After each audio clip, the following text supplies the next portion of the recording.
Persatuan Islam, Persatuan Islam, Persatuan Islam, Persatuan Islam, Persatuan Islam. Tegakkan Al-Quran dan As-Sunnah di dalam kejumur dan berfikir. Tahayul bid'ah murabak di muka bumi, muncullah persatuan Islam. Tahayul bid'ah murabak di muka bumi, muncullah persatuan Islam. Persatuan Islam, Persatuan Islam.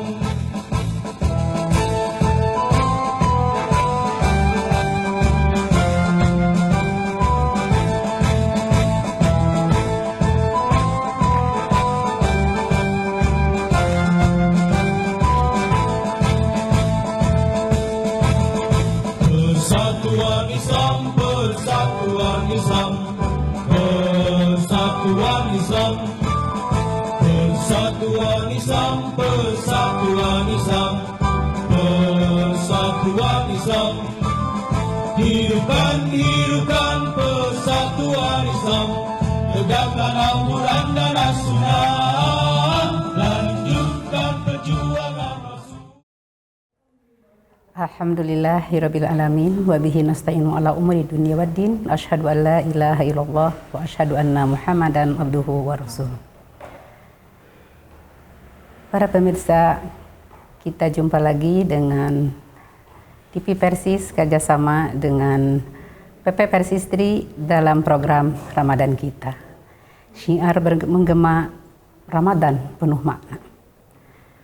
Alhamdulillah pada kesempatan hari ini kita bisa dipertemukan kembali dalam acara program Ramadan kita. Alhamdulillah, mudah-mudahan Allah senantiasa memberikan kepada kita kesehatan lahir maupun batin, dan kita bisa melaksanakan ibadah dengan sempurna. Sebagaimana halnya kita diperintahkan oleh Allah, tugas kita adalah beribadah hanya kepada Allah. Sebagaimana dalam Al-Quran dinyatakan, A'udzubillahi minasyaitonirrajim, wa ma khalaqtul jinna wal insa illa liya'budun. Kemudian ayat yang lain dikatakan, wa'budullah wa la tusyriku bihi syai'a. Salah satu tugas diantaranya yang Allah berikan kepada kita yaitu ibadah. Mengabdi hanya kepada Allah dan jangan melaksanakan sedikit pun persekutuan atau musyrik kepadanya dalam segala sesuatu pun.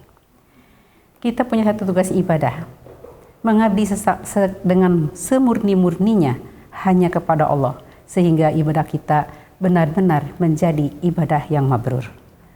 Menjaga kemabruran dalam ibadah, diantaranya ada mungkin trik-triknya bagaimana ketika kita agar bisa menjaga tetap mabrur dalam ibadah kita. Adapun mabrur menurut bahasa berasal dari kata barro yabiru baron, yang artinya taat dalam berbakti. Sedangkan ibadah adalah bentuk ketaatan, ketundukan, dan pengabdian kepada Allah Subhanahu wa Ta'ala. Sedangkan secara istilah, ibadah adalah segala sesuatu yang dicintai dan diridhoi Allah Subhanahu wa Ta'ala, baik berupa perkataan maupun perbuatan. Artinya segala aktivitas kita keseharian harus bernilai ibadah. Dari mulai kita bangun pagi sehingga kita mau tidur kembali, semuanya harus menjadikan nilai ibadah bagi kita. Nah, sekarang bagaimana upaya kita dalam menjaga kemabruran ibadah tersebut?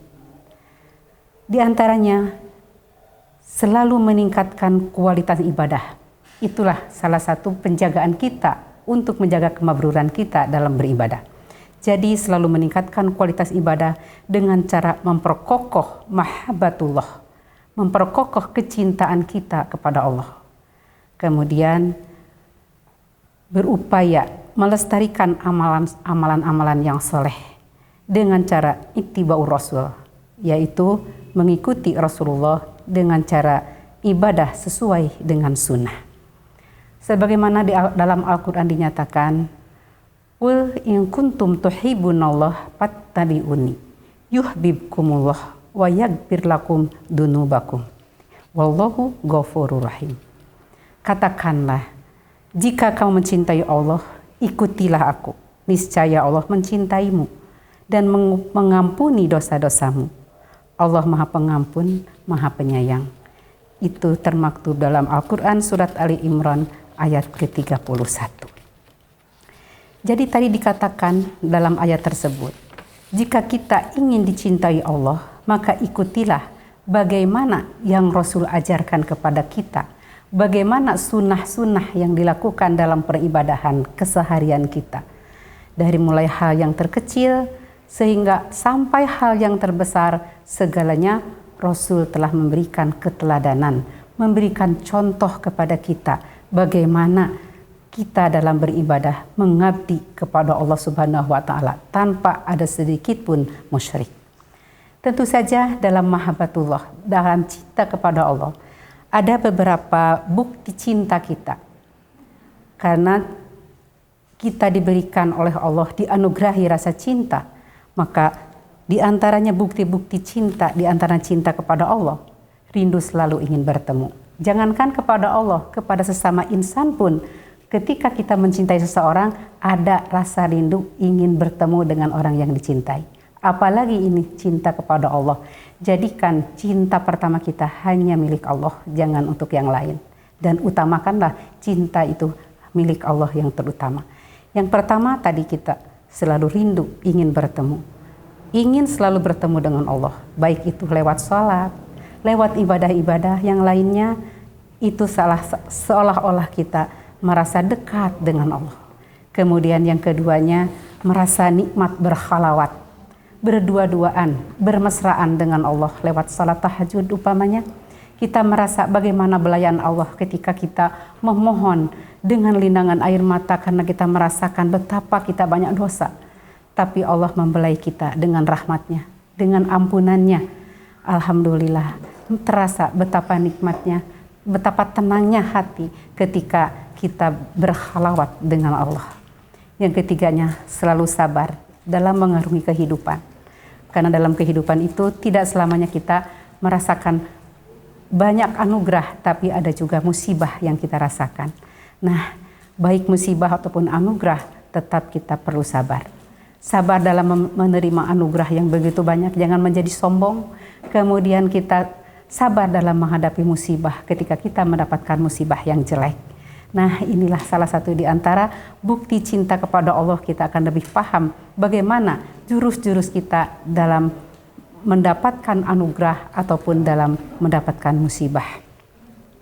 Kemudian yang selanjutnya, mengutamakan apa yang dicintai. Dari segala sesuatu yang kita cinta, utamakan Allah lah yang paling dicintai. Maka apakah perintahnya ataupun larangannya, meski itu perintah Allah dan kita enggan untuk melaksanakannya, tapi perintah yang mencintai kita, pasti kita akan mengutamakan perintah tersebut untuk dilaksanakan. Kita menginginkan sesuatu untuk dilaksanakan, tapi yang mencintai kita melarangnya untuk melaksanakan itu, maka kita berusaha menahan diri supaya kita tidak melaksanakan hal-hal yang tidak diinginkan.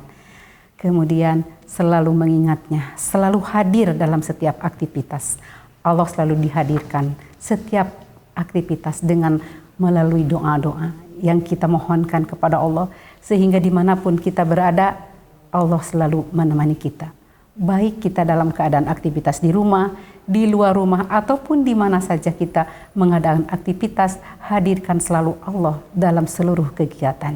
Yakin kita selamanya ada dalam perlindungannya dan akan terasa betapa nikmatnya cinta yang Allah berikan kepada kita. Kemudian mengikuti apa kemauannya, selalu kita mengikuti apa yang diinginkan oleh Allah. Salah satu di antaranya tadi sudah disebutkan dalam ayatnya, Allah menginginkan kita mengabdi, kita beribadah kepadanya tanpa ada sedikit pun musyrik. Allah tak ingin diadakan persamaan dengan apapun. Jadi kita murni, bersih, ikhlas beribadah hanya kepada Allah. Kemudian semangat untuk membaca untayan kata-katanya lewat Al-Quran. Satu kitab surat cinta dari Allah untuk kita yang kita nggak pernah jemu membacanya. Bahkan kemana-mana selalu kita bawa. Sebelum tidur rasanya ingin membaca kembali. Setiap saat, setiap ada waktu senggang, selalu kita ingin buka ayat-ayat yang Allah sampaikan kepada kita. Ayat-ayat yang merupakan seolah-olah itu rasa cinta Allah kepada kita. Dan kita merasakan ketika kegalauan terjadi dalam hati kita, baca Al-Quran menjadi tenang, menjadi tentram. Itulah betapa luar biasanya surat cinta dari Allah yang diberikan sampai satu kitab kepada kita. Kemudian gemar minta maaf karena takut ditinggalkan. Takut ditinggalkan oleh yang mencintai kita. Selalu kita memohon ampunan, memohon maaf karena kita merasa bahwa manusia itu tak pernah luput dari kesalahan. Maka kita segeralah mohon ampun di setiap kesempatan. Sehingga dosa-dosa yang pernah kita lakukan, banyak yang tidak terasa kita lakukan, yakin Allah akan mengampuninya. Yakin yang mencintai kita pasti memaafkan segala kesalahan dengan Rahman Rahimnya. Kemudian selanjutnya, bagaimana supaya kita tetap bisa menjaga kemabruran selain daripada tadi kita mengutamakan cinta kepada Allah dan memaksimalkan ibadah sesuai sunnah. Di antaranya ada lagi satu, rajin bersosialisasi melalui silaturahmi. Kita tidak terus tinggal di rumah, tapi harus bergaul pula keluar, bersosialisasi dengan masyarakat yang banyak. Di antaranya kita perlu juga memahami ketika kita memilih sahabat, ketika kita memilih teman. Rasul sudah memberikan kriteria dalam memilih teman. Di antaranya pertama, teman itu harus yang bisa menambah ilmu bagi kita ketika dia berbicara. Jadi perkataannya yang dikatakan oleh teman yang dijadikan sahabat kita itu adalah teman yang bisa menjadikan kita pintar.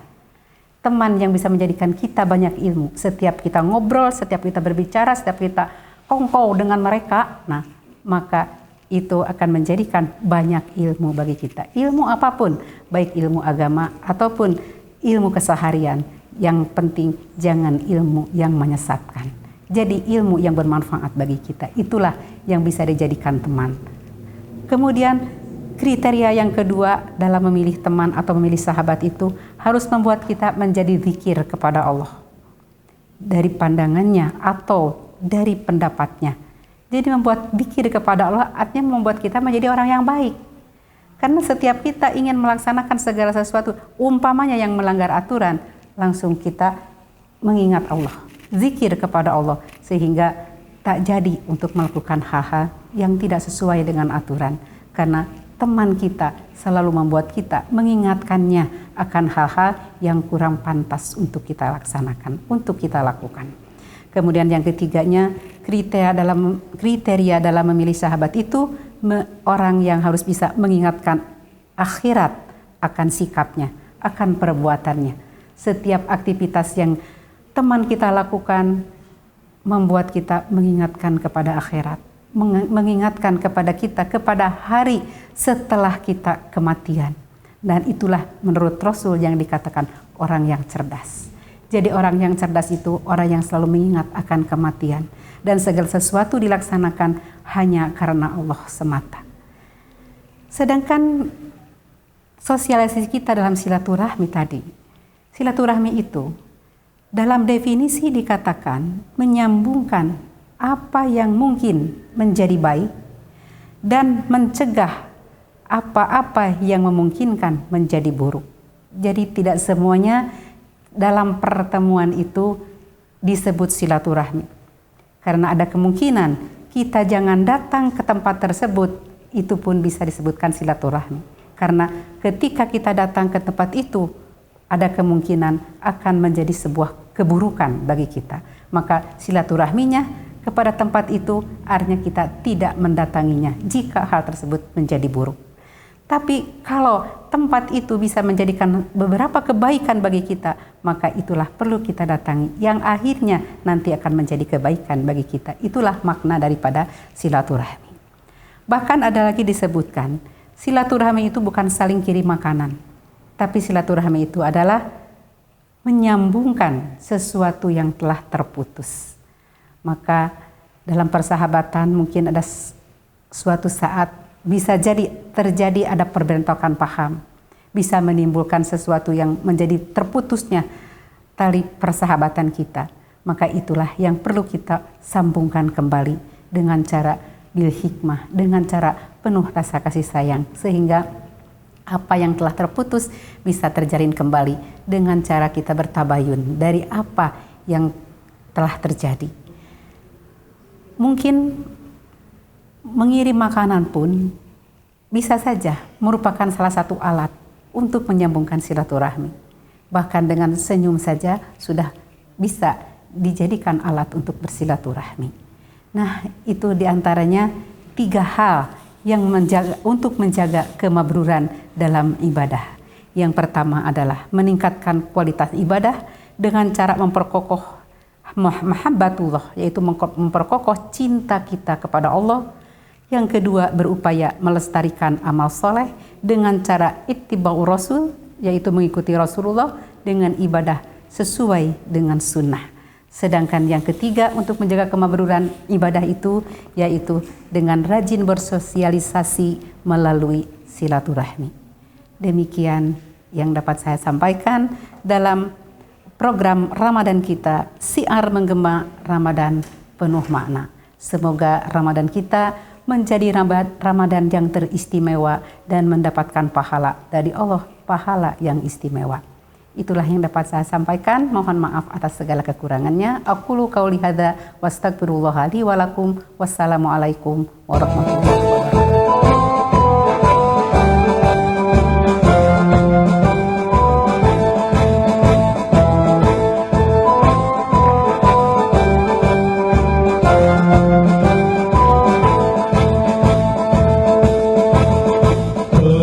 Persatuan Islam, persatuan Islam, persatuan Islam, persatuan Islam, persatuan Islam, persatuan Islam. Hidupkan, hidupkan persatuan Islam, tegakkan Al-Quran dan As-Sunnah, lanjutkan perjuangan Rasulullah demi tegaknya syariat Islam. Lanjutkan perjuangan Rasulullah demi tegaknya syariat Islam. Syariat Islam, syariat Islam, persatuan Islam.